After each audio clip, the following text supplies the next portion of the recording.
ازيكم يا حبايبي؟ عاملين ايه حبايب مطبخ بودي وماسة؟ النهارده ان شاء الله عاملين اكل خفيف وظريف برضو. احنا معودينكم على الحاجات الخفيفه والظريفه. ان شاء الله النهارده هنعمل صينيه مكرونه بالبشاميل، بس بطريقتي انا وبتكاتي انا.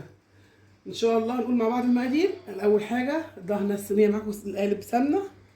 طبعا انت بتعمليها في المونيا، في ريكس، في اتفاق اللي عندك اشتغلي فيه، ما توقفيش على حاجه. ربع كيلو لحمه مفرومه، انا بحط ربع كيلو لحمه مفرومه للصينيه. انت عايزه اكتر عايزه اقل، برضه دي حريه شخصيه ليكي. بصلتين مفرومين، 4 معالق دقيق، هنا كوبايه لبن على كوبايه شوربه عشان انعمل فيها البشاميل، وحاطه فيها معلقه سمنه. ده بطريقتي.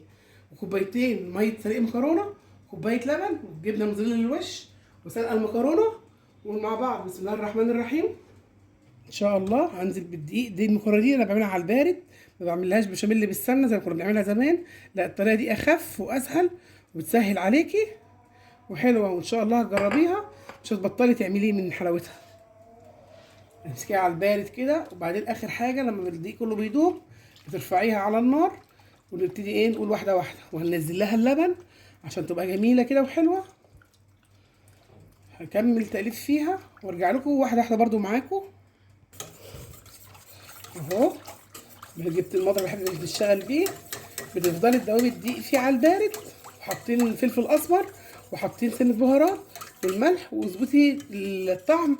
الملح حسب طلبك انت، بس خليها مظبوطه. عايزه تحطي فلفل اسمر ابيض تمام، عايزه تحطي فلفل اسمر بتاعنا العادي تمام. كده خلاص اهو. هرفعها على النار وهنزل باللحمه هعزقها قدامكم على الصاج، وهنشوف خطواتنا واحده واحده. هي ان شاء الله ما بتاخدش حاجه معاكي. يلا على النار. هنا السمنه اللحمه المفرومه حبايبي، هنزل بقى قدامكم.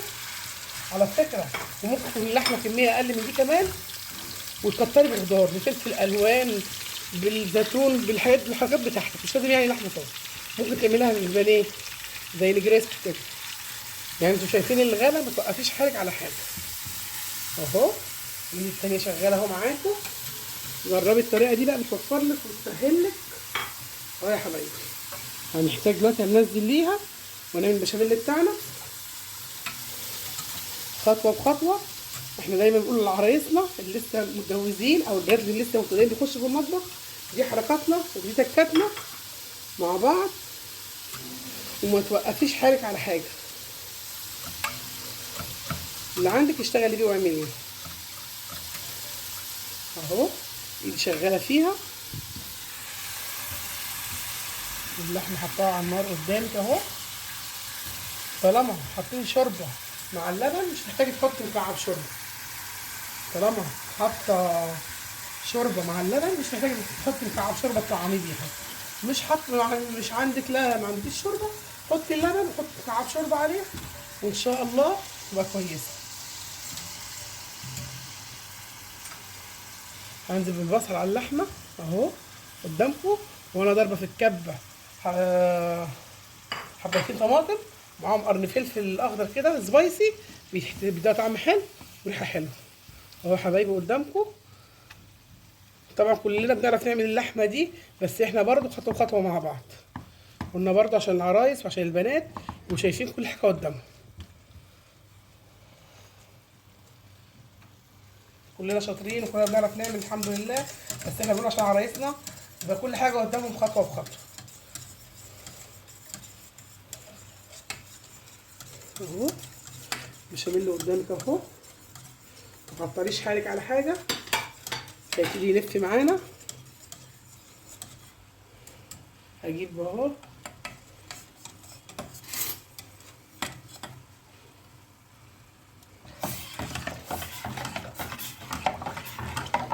الطريقه دي لا بتحتاجي تعمليه في الخلاط، ولا بتحتاجي تضربيه بمضرب ولا بحاجه اهو. مع البارد الاول بتفك الدقيق باللبن بالفلفل الاسمر بالبهارات بالملح، وبعدين ترجعي تزودي بقى ميه المكرونه اللي احنا شايلينها للبشاميل، وترجعي تحطي كمان كوبايه اللبن لما نحتاج. وادي خطواتنا مع بعضينا حبايبي.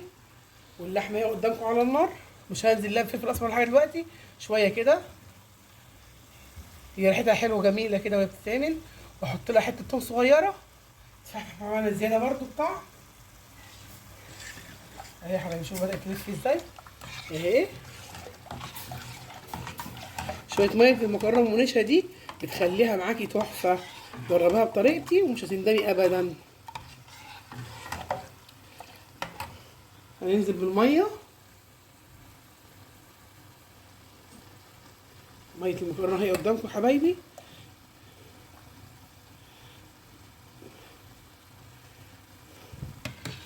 اهي. اخر حاجه هنزل بيها كوبايه اللبن عشان تبقى جميله كده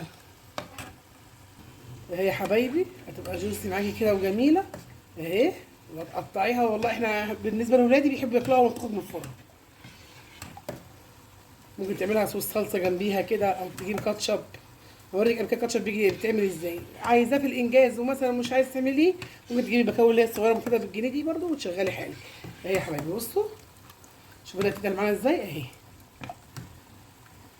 هحط كوبايه اللبن الثانيه، كوبايه اللبن اهي هنزل بيها معاكم اهي قدامكم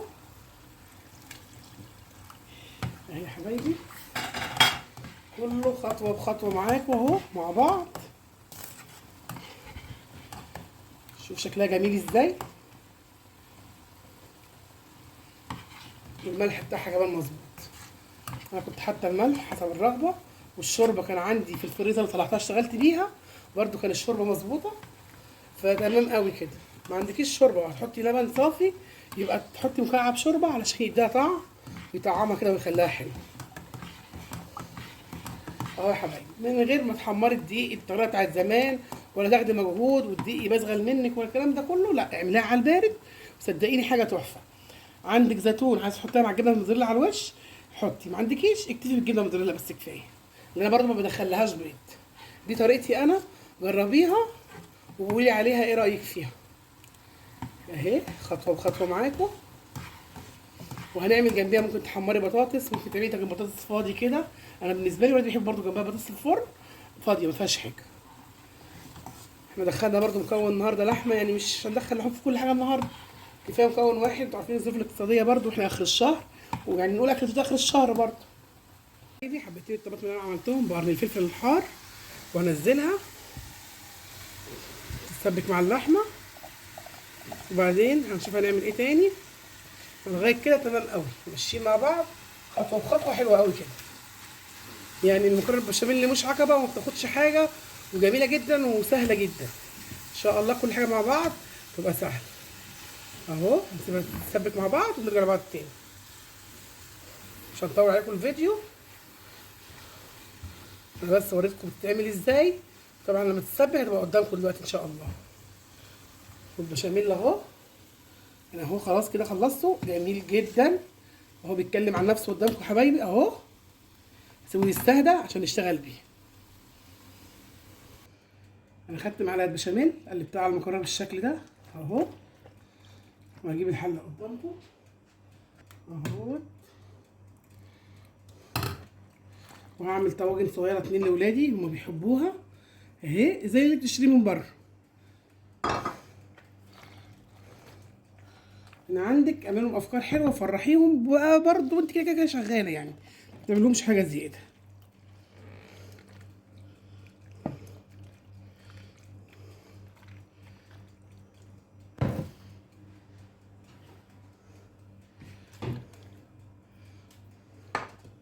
باخد كبشه بشاميل بالمنظر ده اهو عليها، واخلي الطواجن برضه اهي. وقولنا ايه رايكم في الحاجات اللي احنا بنعملها، وما تنسوش تفعلوا بالقناه بتاعتنا وتفعلوا الجرس وتبعتوا لنا لايك وشير عشان نكبر بيكم وليكم في كل جديد بنعمله معاكم ان شاء الله. احنا زي ما قلنا احنا ما بنعملش حاجه اكلات زياده عن حد، كل الاكلات دي اللي في بيوتنا، بس احنا بندي افكار لبعضنا. الاول كنا بنحمر السمنه بالدقيق وبناخد وقت، لا دلوقتي الحمد لله بنعملها على البارد ما تاخدش معاكي وقت، تبقى زي الفل اهو. انا مش هحط الجبنه الموتزاريلا غير لما هي تاخد من يعني ربع ساعه حلوه قوي، يعني ان كل المكونات مستويه اهو يا حبايبي. ونحط كده بالمنظر ده كل حاجه قدامكم خطوه بخطوه مع بعض، وان شاء الله تعجبكم وتجربوها بطريقتنا وقولوا لنا ايه رايكم فيها. عندك زيتون حطي، عندك جبنه اللي هي ميكس، اللي هي الشيدر على الرومي على كل الكلام ده تمام حطي. عندك شيدر بس حلو برضو مش وحش اهو. كل حاجه قدامكم حبايبي، مش عاملين حاجه من وراكم، بس تكون احنا بنخلط البصلايه في الكب او بنحضر حاجه عشان ما نطولش بس عليكم اهو. كل حاجه قدامكم وتشرب الصوص كله في بعضه اهو يا حبايبي. نحطها في الفرن مع بعض، ندخلها الفرن مع بعض. بسم الله الرحمن الرحيم اهو.